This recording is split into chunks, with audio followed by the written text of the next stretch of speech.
Baik pemirsa, ini modifikasi kincir untuk tambak udang Bushmatic. Ini adalah mesin kapal.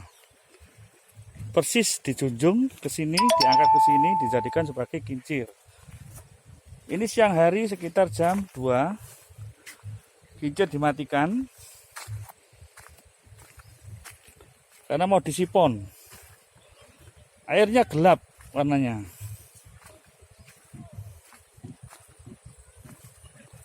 Coba, ini udang umur 55 hari.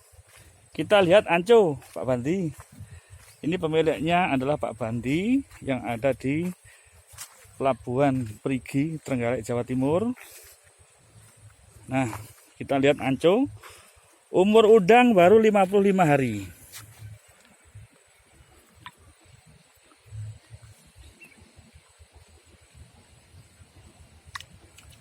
Luar biasa.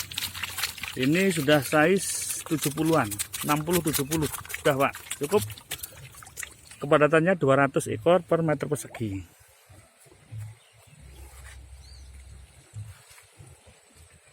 Ini itu kolam percontohan.